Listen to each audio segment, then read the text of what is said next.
नमस्कार। समाचारमा सहकर्मी सिर्जनासँगै रविनको हार्दिक स्वागत छ। समाचार सुरु गरौं प्रमुख खबर शीर्षकहरूबाट। प्रतिनिधि सभाको बैठकमा प्रधानमन्त्री र सांसद बीच प्रश्न सोध्ने र जवाफ दिने क्रम सुरु। नक्कली भुटानी शरणार्थी प्रकरणमा संलग्न सबैलाई कारबाही गरिने प्रधानमन्त्रीद्वारा प्रतिबद्धता व्यक्त। प्रविधि मैत्री शिक्षा आजको युगको आवश्यकता भएको बंगलाचुली गाउँपालिका अध्यक्ष तुलसीराम पुन मगरको भनाई। अहिलेका बालबालिका प्रविधिसँग निकट रहेको बताउँदै सूचना प्रविधिलाई जीवन उपयोगी शिक्षाको रूपमा सिकाउन आवश्यक रहेको जिकिर। सरकारले आर्थिक वर्ष 2080-81 को नीति तथा कार्यक्रम भोलि प्रस्तुत गर्ने। राष्ट्रपति रामचन्द्र पौडेलले प्रतिनिधि सभा र राष्ट्रिय सभाको संयुक्त बैठकमा नीति तथा कार्यक्रम प्रस्तुत गर्नुहुने। र निर्माण व्यवसायको लापरवाहीका कारण दाङमा 26 महिनामा बन्नुपर्ने पुल 6 वर्ष बढी समय बितिसक्दा पनि निर्माण हुन सकेन। समयमा पुल निर्माण हुन नसक्दा स्थानीयले दुःख पाउँदै। बंगलाचुली गाउँपालिका अध्यक्ष तुलसीराम पुन मगरले प्रविधि मैत्री शिक्षा आजको युगको आवश्यकता भएको बताउनु भएको छ।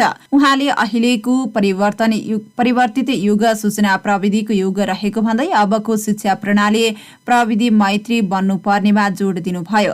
बंगलाचुली गाउँपालिकाले आयोजना गरेको आधारभूत तथा माध्यमिक विद्यालयका आईटी स्रोत शिक्षकको लागि सूचना प्रविधि सम्बन्धी 2 दिने क्षमता विकास तालिमको उद्घाटन कार्यक्रममा बोल्दै अध्यक्ष पुन मगरले यस्तो बताउनु भएको हो। अध्यक्ष पुन मगरले अहिलेका बालबालिका प्रविधिसँग निकट रहेको बताउँदै सूचना प्रविधिलाई जीवन उपयोगी शिक्षाको रूपमा सिकाउन आवश्यक रहेको बताउनुभयो। सूचना गर्नका लागि शिक्षकहरूको अहम भूमिका। सूचना प्रविधिको युगलाई कसैले पनि नकार्न सक्ने अवस्था नरहेको भन्दै सही रूपमा यसको प्रयोग गर्नका लागि शिक्षकहरूको अहम भूमिका रहेको बताउनुभयो। बंगलाचुली गाउँपालिका वडा नम्बर 1 का कार्यवाहक अध्यक्ष चित्रा कुमारी दमाईको अध्यक्षता एवं गाउँपालिका अध्यक्ष तुलसीराम पुन मगरको प्रमुख आतिथ्यतामा तालिमको सुरुवात गरिएको छ। तालिममा बंगलाचुली गाउँपालिका वडा नम्बर 1, 2 र 4 को विद्यालयमा अध्ययनरत शिक्षकहरूको सहभागिता रहेको छ। तालिम 2 दिनसम्म चल्नेछ। तालिम उद्घाटन समारोहको सहजीकरण बंगलाचुली गाउँपालिका शिक्षा शाखा डिमराज पुनले गर्नुभएको थियो। प्रतिनिधि सभाको बैठकमा प्रधानमन्त्री र सांसद बीच प्रश्न सोध्ने र जवाफ दिने क्रम सुरु भएको छ। आजको प्रतिनिधि सभाको बैठकमा प्रधानमन्त्री पुष्पकमल दाहाल प्रचण्डले 20 जना सांसदले सोध्नुभएका प्रश्नको जवाब दिनु भएको छ। बैठकमा ईश्वरी देवी नेउपाने, पदम गिरी, पूर्णबहादुर घरते, शिशिर खनाल, ज्ञानबहादुर शाही, दीपक कार्की, शेरबहादुर कुँवर, अनिता देवी, सर्वेन्द्रनाथ शुक्ला, गंगाराम चौधरी, प्रेम सुवाल, चित्रबहादुर केसी, प्रभु शाह, डाक्टर अमरेश कुमार सिंह, योगेन्द्र मण्डल, दीपक गिरी, रघुजित पन्त, दिलेन्द्र प्रसाद बडु, विद्या भट्टराई, रामहरि खतिवडाले प्रश्न सोध्नु भएको छ। बैठकमा जसपाका सांसद दीपक कार्कीले बाबुले वंशजको नागरिकता पाउँदा छोराछोरीले जन्मसिद्ध नागरिकता पाएका छन्, छिटो नागरिकता दिने गरी व्यवस्था गर्न सकिन्छ कि सकिन्न भनी गर्नुभएको प्रश्नको जवाफमा प्रधानमन्त्री दाहालले राष्ट्रपति रामचन्द्र पौडेलले यस विषयमा छलफल गरिरहनु भएकाले समस्या समाधान हुने आशा गरिएको बताउनुभयो। यस विषयमा छलफलका क्रममा आएको सुझाव वा संकल्प प्रस्ताव मार्फत प्रमाणीकरण गर्न अनुरोध गर्ने वा मन्त्री परिषदबाट निर्णय गरेर प्रमाणीकरण गर्न अनुरोध गर्न सक्ने विकल्पका बारेमा पनि परामर्श जारी रहेको प्रधानमन्त्री दाहालले जानकारी दिनुभयो। नागरिकता सम्बन्धी उक्त विधेयक मृत भन्ने तर्कलाई लिने अवस्थामा पनि पुनः शून्यबाट सदनमा प्रक्रिया सुरु गरी 1 महिनाभित्र समाधान गरिने उहाँको प्रतिबद्धता थियो। प्रधानमन्त्री नियुक्त हुँदा 6 महिनाभित्र नागरिकता समस्या समाधान गर्ने भनी दाहालले बोल्नु भएको विषय पनि सांसदहरूले स्मरण गराउनु भएको थियो। प्रधानमन्त्री दाहालले नक्कली भुटानी शरणार्थी प्रकरणमा संलग्न सबैलाई कारबाही गरिने प्रतिबद्धता व्यक्त गर्नु भएको छ। दोषी कोही उम्कन नपाओस्, निर्दोष कोही नपरोस् भन्ने भावनाले सरकारले काम गरिरहेको उहाँले जानकारी गराउनु भयो। स्वतन्त्र र निष्पक्ष रूपमा सरकारले छानबिन गरिरहेको छ। अपराधीलाई कानूनको दायरामा ल्याउने काम भएको छ। यस विषयमा दृढतापूर्वक छानबिन गर्न गृह मन्त्रीलाई निर्देशन दिएको छु। शरणार्थी प्रकरण देशकै निम्ति गम्भीर र संवेदनशील विषय बनेकाले यसमा संलग्न कसैलाई पनि माफी दिइने छैन, प्रधानमन्त्री प्रचण्डले भन्नुभयो। सांसद मेटमणि चौधरीका तर्फबाट सांसद शेरबहादुर कुँवरले नक्कली भुटानी शरणार्थी प्रकरणमा शीर्ष नेतृत्वको संलग्नता पुष्टि भए के गर्नुहुन्छ, आर्थिक संकटको समाधान कसरी गर्नुहुन्छ भन्ने प्रश्नको जवाफमा प्रधानमन्त्री प्रचण्डले मौसमी प्रणालीमा आधारित कृषि रहेकाले समयमै मल बिउ उपलब्ध गराउन कृषि मन्त्रालयलाई निर्देशन दिएको बताउनुभयो। यस वर्षको नीति कार्यक्रम र बजेटमा पनि कृषिलाई प्राथमिकता दिइने उहाँको प्रतिबद्धता छ। जनमत पार्टीका तर्फबाट निर्वाचित सांसद अनिता देवीले धानको बिउ छर्ने बेला भइसक्यो, मल र बिउ एकैपटक पाइन्छ कि पाइन्न भन्ने प्रश्नको जवाफमा प्रधानमन्त्री दाहालले मल कारखाना खोल्ने लगायत कार्यक्रमलाई आगामी वर्ष प्राथमिकतामा राखिएको बताउनु भएको थियो। प्रधानमन्त्री दाहालले भ्रष्टाचार विरुद्ध सरकारले शून्य सहनशीलताको नीति लिएको बताउनु भएको छ। शरणार्थी प्रकरणमा मात्र होइन, सम्पत्ति शुद्धिकरणका ठूला घटना लगायत अन्य ठूला प्रकरणका बारेमा आवश्यक परेमा कानून संशोधन गरेर पनि कारबाही हुने प्रतिबद्धता उहाँले जनाउनुभयो। सांसद सर्वेन्द्रनाथ शुक्लाले भ्रष्टाचार विरुद्धका कारबाही फलदायी रूपमा अघि बढ्न सकेको छैन, यसमा सरकारको कार्यक्रम के छ भन्ने प्रश्नको जवाफमा अहिलेको अवस्थालाई सच्याउने अवसरका रूपमा सबै दल लाग्नुपर्ने अवस्थामा हामी छौँ, देशमा सुशासनका लागि यो अवसरलाई गुम्न दिनुहुन्न, प्रधानमन्त्री प्रचण्डले भन्नुभयो। प्रधानमन्त्री प्रचण्डले गिरीश चन्द्र लाल आयोगको प्रतिवेदन सार्वजनिक गर्न सरकार तयार रहेको बताउनु भएको छ।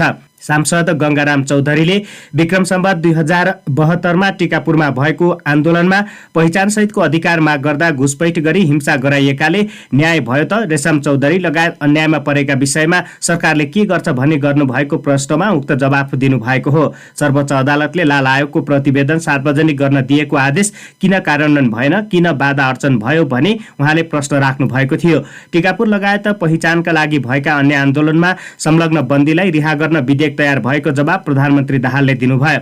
रेशम चौधरीलाई रिहा गर्न कानूनी प्रक्रियाबाट नै सरकारले काम गरिरहेको उहाँको भनाइ थियो।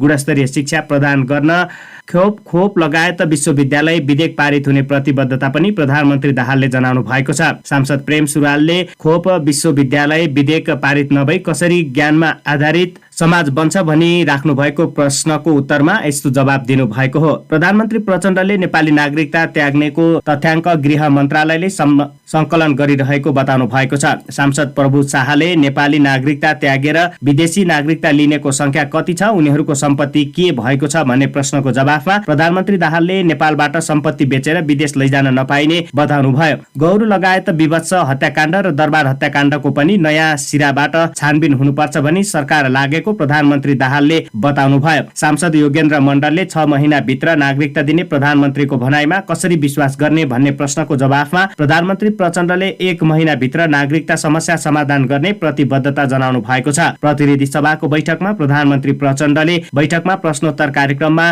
नियम निलम्बन गर्नुपर्ने अवस्था नमिठो लागे पनि सर्वसम्मत भएकामा खुसी लागेको बताउनुभयो। संसदमा प्रश्नोत्तर प्रारम्भ गर्न सहमति जुटाउनका लागि झन्डै 2 घण्टा समय लागेको थियो। निर्माण व्यवसायको लापरवाहीका कारण दाङमा 26 महिनामा बन्नुपर्ने पुल 6 वर्ष बढी समय बितिसक्दा पनि निर्माण हुन सकेको छैन। ग्रामीण सडक अन्तर्गत तुलसीपुर उपमहानगरपालिका 15 को कोठरी डुरुवा जोड्ने हापुर खोला पुल 2075 साल वैशाख 18 गते सक्ने गरी 2073 पुसको 19 गते सूर्य कन्स्ट्रक्सन प्राली सुर्खेतसँग करिब 13 करोड रुपैयाँमा सम्झौता भएको थियो। तर निर्माण व्यवसायको लापरवाहीका कारण 4 वर्ष अघि निर्माण सक्नुपर्ने पुल अझैसम्म बन्न सकेको छैन। पुल निर्माणका लागि 3 पटक म्याद थप भइसक्दा समेत पुल निर्माणको काम पूरा हुन सकेको छैन। सडक डिभिजन कार्यालय दाङले तेस्रो पटक गत असारमा 1 वर्षका लागि म्याद थप गरेको थियो। तेस्रो पटक थपिएको म्याद सकिन अब 2 महिना बाँकी मात्रै रहेको छ, तर पुल तयार हुने अवस्था भने छैन। निर्माण व्यवसायीको लापरवाहीले पुल निर्माणमा ढिलाइ भएको स्थानीय कमल चौधरीले बताउनुभयो। उहाँका अनुसार निर्माण व्यवसायीले समयमै इमानदारीतापूर्वक काम गरेको भए पुल बनिसक्थ्यो, तर व्यावसायिकै ढिलाइले पुल नबन्दा जनताले दुःख पाइरहेका छन्। समयमै पुल निर्माण भएको भए स्थानीयलाई हिडुलसँगै सवारी साधनहरू सञ्चालनमा सहजता हुने थियो। पुलको सुपर स्ट्रक्चर निर्माणको काम सकिएको भए पनि सब स्ट्रक्चर निर्माणको काम हुन नसकेको सडक डिभिजन कार्यालय दाङका इन्जिनियर केशव लाखेले जानकारी दिनुभयो। इन्जिनियर लाखेका अनुसार पुलको अहिलेसम्म पिलर निर्माणसँगै थोरै भए पनि ढलान गर्ने काम भएको छ। पुल निर्माणको काम 2080 साल असार मसान्तभित्र सक्नुपर्नेछ। अहिले भइरहेको निर्माणको गति अनुसार पुल निर्माण सकिने अवस्था छैन। सुरुमा पुल निर्माणका क्रममा निर्माण व्यवसायले जग्गा विवाद र कोरोना संक्रमणको बहाना बनाउँदै पटक पटक काममा ढिलाइ गर्ने गर्दा समयमा पुल निर्माण हुन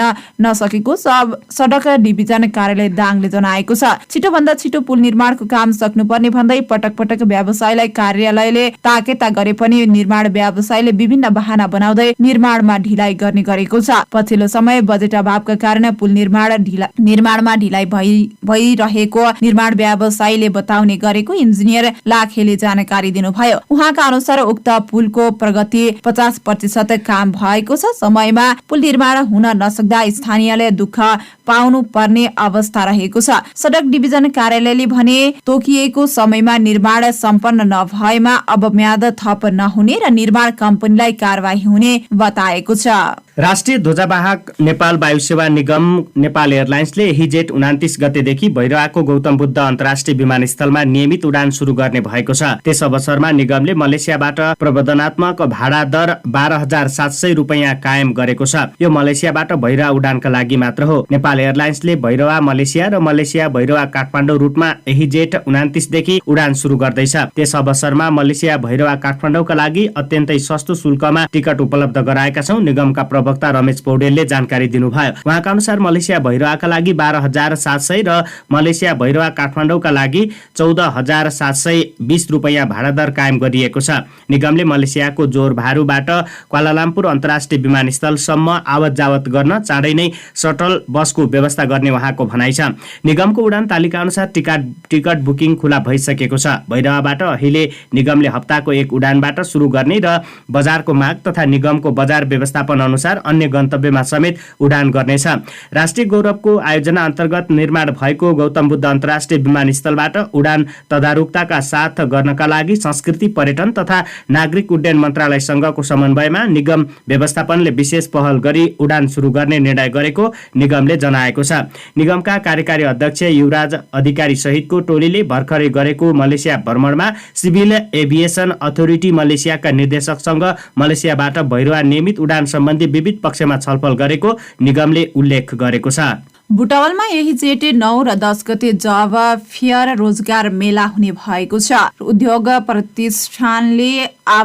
प्रतिष्ठानको आवश्यकता अनुसार दक्ष जनशक्ति उत्पादन तथा आपूर्ति गर्ने उद्देश्यले नेपाल उद्योग वाणिज्य महासंघ र बुटवल उद्योग वाणिज्य संघ रूपन्देहीको आयोजनामा रोजगार मेला गर्न लागि हो। बुटवल उद्योग वाणिज्य संघका कार्यक्रममा अधिकृत मेलाका फोकल पर्सन केशव ढकालले अन्तर्राष्ट्रिय श्रम संगठन ILO को सहयोगमा 2 दिने रोजगार मेलामा 30 बढी उद्योग प्रतिष्ठानको सहभागिता हुने बताउनुभयो। गरिने नेपाल उद्योग वाणिज्य महासंघका सदस्य तथा बुटवल उद्योग वाणिज्य संघका अध्यक्ष उज्जवल प्रसाद कसजुले महिला अनौपचारिक अर्थतन्त्रमा कामदार र रोजगारीका लागि फर्किएका आप्रवासीहरूको सिप अभिवृद्धि परियोजना अन्तर्गत स्वदेशमै कामको खोजीमा रहेका तथा वैदेशिक रोजगारीबाट फिर्ता भएका युवाहरू एवं रोजगारदाता सम्पर्क गरी रोजगारी प्रवर्धन गर्ने उद्देश्यले रोजगारदाताहरू समेतको सहभागितामा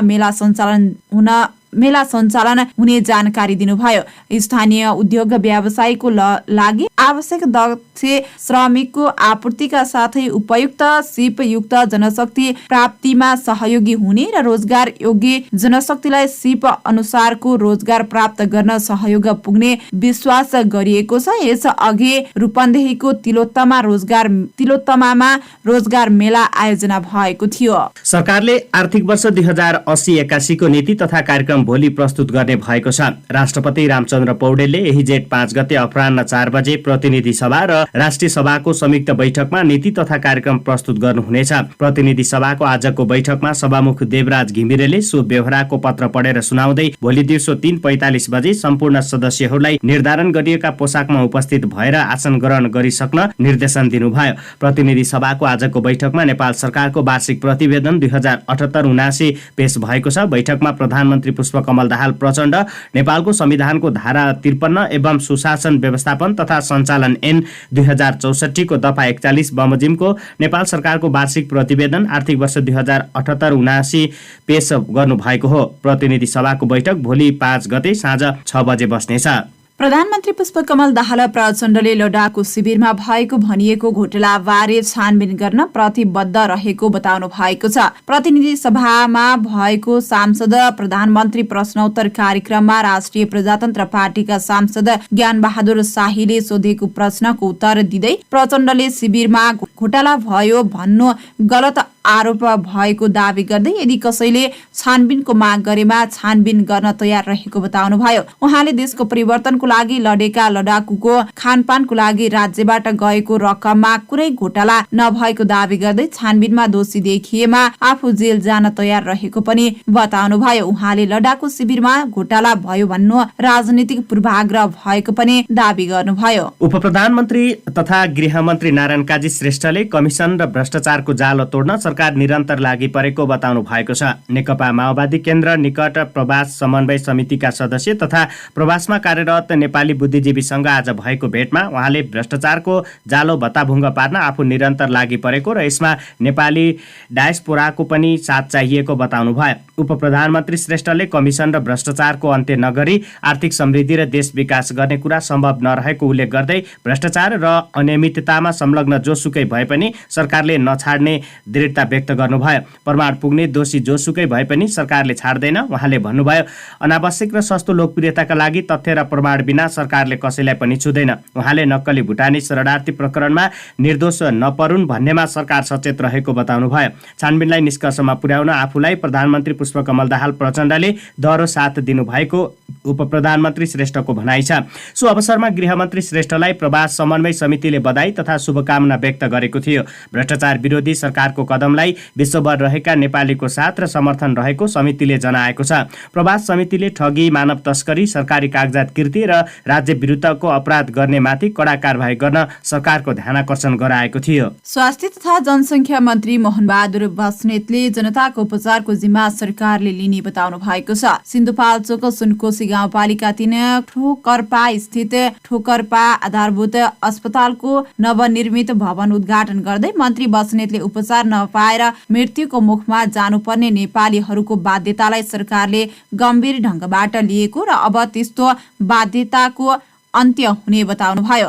आफ्नो जीवन शैलीलाई परिवर्तन गर्दै दैनिक व्यायाम गर्ने बानी बसाल्न सकियो भने अस्पताल र डाक्टर कुर्नु नपर्ने उहाँको भनाइ छ।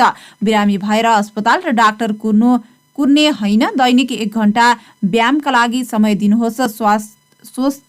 स्वास्थ्य आफै राम्रो हुन्छ, मन्त्री बस्नेतले भन्नुभयो। नक्कली शरणार्थी प्रकरणमा मुछिएका नेपाल हज समितिका अध्यक्ष शमशेर मिया पक्राउ परेका छन्। सिंहदरबार परिसरबाट उनी पक्राउ परेको गृह मन्त्रालय स्रोतले जानकारी दिएको छ। उनलाई काठमाडौँ प्रहरी परिसर लगिएको छ। उनले हज समितिको कार्यवाहकको जिम्मेवारी अर्का व्यक्तिलाई दिने तयारी गरिरहेका बेला बिहान प्रहरीले ऊर्जा मन्त्रालय नजिकबाट पक्राउ गरेको हो। हज समितिको गाडी नक्कली शरणार्थी बनाउने क्रममा प्रयोग भएको थियो। गृहले पनि उनको गाडी प्रयोग गर्ने गरेका थिए। गृह मन्त्रालय अन्तर्गत नेपाल हज समितिका अध्यक्ष मियालाई तत्कालीन गृहमन्त्री थापाले 2077 माघ 7 मा नियुक्त गरेका थिए। थापा हटेपछि गृहमन्त्री बनेका खाँडले मियाको कार्यकाल 2 वर्ष थपिदिएका थिए। जुन दलको सरकार बन्छ त्यसैका नेता कार्यकर्तालाई हज समितिमा नियुक्त गर्ने अभ्यास थियो। मिया भने अपवाद बने। स्रोतका अनुसार नक्कली शरणार्थी बन्ने मानिसको खोजी गर्ने, त्यसका लागि हज समितिको गाडी प्रयोग गर्ने र गिरोहको योजना अनुसार थप काम गर्ने जिम्मा मियाले लिएका थिए। त्यसको पोल खुलेपछि उनी सम्पर्कविहीन थिए। बिहीबार कार्यवाहक जिम्मेवारी अर्कै व्यक्तिलाई दिने गरी तयारी गरिरहेका बेला उनी पक्राउ परेका हुन्।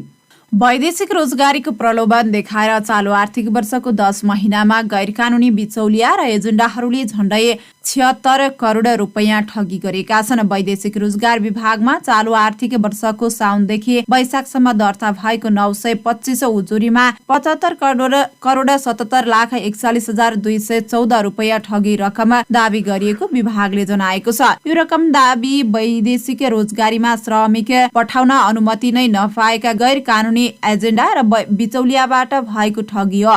वैदेशिक रोजगारीमा श्रमिक पठाउनकै लागि भने विभागसँग अनुमति लिए का म्यान पावर कम्पनी बाहेक कोही पनि एजेन्टले रोजगारीका लागि श्रमिक पठाउन नपाउने सरकारी नियम छ। तर सरकारको नियम विपरीत एजेन्ट र बिचौलियाबाट हुने ठगी भने वर्षेनी बढ्न थालेको छ। अघिल्लो वर्षको तुलनामा चालु आर्थिक वर्षमा ठगीमा पर्नेहरू बढेका छन्। विभागका अनुसार पछिल्लो केही समय यता वैदेशिक रोजगारीमा श्रमिक पठाउन इजाजत नै नलिएका व्यक्तिहरूबाट भएको ठगीको उजुरी महिनामै 100 भन्दा बढी पर्न थालेका छन्। गएको वैशाख महिनामा मात्रै एजेन्ट र बिचौलियाबाट भएको ठगीको 104 वटा उजुरी परेको छ। चालु आर्थिक वर्षको 10 महिनामा 925 वटा एजेन्ट र बिचौलियाबाट भएको ठगीको उजुरी विभागमा दर्ता भएका छन्। यो संख्या अघिल्लो वर्षमा निकै कम थियो। गएको आर्थिक वर्षमा एजेन्टहरूबाट भएको 695 उजुरी विभागमा परेको थियो। यो उजुरी उपर 50 करोड 44 लाख 61,203 रुपैयाँ रकम दावी गरिएको थियो। विभागका अनुसार अघिल्लो आर्थिक वर्ष 2078-79 देखि अहिलेसम्म एजेन्ट र बिचौलियाबाट 1 अर्ब 26 करोड 22 लाख 2,417 रुपैयाँ ठगी भएको छ। समाचारमा अब विदेशका खबर। पाकिस्तानमा आर्थिक संकट गहिरिँदै गएको छ। आर्थिक संकटका कारण सरकारले विदेशमा रहेका आफ्ना कूटनीतिक नियोग तथा राजदूतावासमा कार्यरत कूटनीतिक कर्मचारीको तलब रोकेको छ। कूटनीतिक कर्मचारीले 2 महिनादेखि तलब नपाएको र समस्यामा परेको स्रोतलाई उद्धृत गरी पाकिस्तान टुडेले जनाएको छ। समयमा तलब नपाएका कर्मचारीले आफ्ना बालबालिकाको विद्यालय शुल्क तिर्न समेत नसकेको गुनासो गरेका छन्। अर्थ मन्त्रालयले गएको डिसेम्बरमा सबै कर्मचारीको तलब निकासा गरिदिएको दावी गरे पनि गएको मार्चको तलब प्राप्त नभएको कूटनीतिक नियोगका कर्मचारीले बताएका छन्। पाकिस्तानी विदेश मन्त्रालयले पनि समयमै तलब निकासा गर्न अर्थ मन्त्रालयका अधिकारीलाई अनुरोध गरेको छ। विदेश मन्त्रालयले मातहतका निकाय र विभाग मार्फत विदेशमा कार्यरत आफ्ना कर्मचारीका लागि रकम विनियोजन गरी हरेक महिनाको 1 वा 2 तारिकमा कर्मचारीको खातामा रकम दाखिला गर्दै आएको थियो। साझा समाचारमा अब खेल समाचार। शहीद स्मारक ए डिभिजनमा तेस्रो स्थानमा रहेको मच्छिन्द्रा फुटबल क्लब बराबरीमा रोकिएको छ। दशरथ रङ्गशालामा भएको खेलमा फ्रेन्च क्लबसँग 2-2 गोलको बराबरीमा रोकिएको हो। फ्रेन्चका लागि प्रकाश बुढाथोकी र रफिक अमिनोले गोल गर्दा मच्छिन्द्राका लागि अफिज ओलाओलेले एक्लैले 2 गोल गरेका थिए। फ्रेन्चले 2 पटक अग्रतालाई जोगाउन नसक्दा अङ्क बाँड्न बाध्य भयो। खेलमा वैकल्पिक खेलाडीको रूपमा मैदान प्रवेश गरेका प्रकाश बुढाथोकीले फ्रेन्चलाई अग्रता दिलाएका थिए। पहिलो हाफ गोल सहित रहित बराबरीमा सकिएको खेलको 68औं मिनेटमा प्रकाश बुढाथोकीले गोल गर्दै फ्रेन्चलाई अग्रता दिलाएका थिए। त्यसपछि खेलको 70औं मिनेटमा मच्छिन्द्राले बराबरी गोल फर्काएको थियो। अफिज ओलाओले कर्नरमा आएको बलमा गोल गर्दै बराबरी गरेका हुन्। त्यसपछि खेलको 79औं मिनेटमा फ्रेन्च क्लबले पुनः अग्रता बनायो। फ्रेन्चका लागि रफिक अमिनोले गोल गरेका हुन्। खेलको 83औं मिनेटमा मच्छिन्द्राले बराबरी गोल गर्न सफल भयो। मच्छिन्द्राका लागि अफिज ओलाओलेले व्यक्तिगत दोस्रो गोल गरे। उनले छिरिङको पासमा गोल गरेका हुन्। अतिरिक्त समयको तेस्रो मिनेटमा अफिज ओलेको ह्याट्रिकको गर्ने अवसरलाई फ्रेन्चका गोल रक्षक राजबाबु थापाले विफल पारिदिए। बराबरीसँगै मच्छिन्द्राले दोस्रो स्थानमा रहेको जावला खेलसँग बराबरी गरेको छ। मच्छिन्द्रा र जावला खेलको समान 31 अङ्क भए तापनि गोल अन्तरले पछाडि परेको छ। फ्रेन्च 21 अङ्क सहित 13औं स्थानमा रहेको छ। यिनै खबरसँगै हामी समाचारको अन्त्यमा छौं। समाचार सक्नुअघि प्रमुख खबर शीर्षकहरू फेरि एकपटक। प्रतिनिधि सभाको बैठकमा प्रधानमन्त्री र सांसद बीच प्रश्न सोध्ने र जवाफ दिने क्रम सुरु। नक्कली भुटानी शरणार्थी प्रकरणमा संलग्न सबैलाई कारबाही गरिने प्रधानमन्त्रीद्वारा प्रतिबद्धता व्यक्त। प्रविधि मैत्री शिक्षा आजको युगको आवश्यकता भएको बङ्गलाचुली गाउँपालिका अध्यक्ष तुलसीराम पुन मगरको भनाई। अहिलेका बालबालिका प्रविधिसँग निकट रहेको बताउँदै सूचना प्रविधिलाई जीवन उपयोगी शिक्षाको रूपमा सिकाउन आवश्यक रहेको जिकिर। सरकारले आर्थिक वर्ष 2080-81 को नीति तथा कार्यक्रम भोलि प्रस्तुत गर्ने। राष्ट्रपति रामचन्द्र पौडेलले प्रतिनिधि सभा र राष्ट्रिय सभाको संयुक्त बैठकमा नीति तथा कार्यक्रम प्रस्तुत गर्नुहुने। र निर्माण व्यवसायको लापरवाहीका कारण दाङमा 26 महिनामा बन्नुपर्ने पुल 6 वर्ष बढी समय बितिसक्दा पनि निर्माण हुन सकेन। समयमा पुल निर्माण हुन नसक्दा स्थानीयलाई शास्ति। हवस् त समाचार यही पूरा भएको छ। अनि सुनेर साथ दिने तपाईँलाई धेरै धेरै धन्यवाद दिँदै समाचार युनिटसँगै हामी दुवै म सिर्जना अनि म रबिन पनि बिदा हुन्छौँ। सुन्दै गर्नुहोला नमस्कार, गर्नुहोला नमस्कार, गर्नुहोला नमस्कार, गर्नुहोला।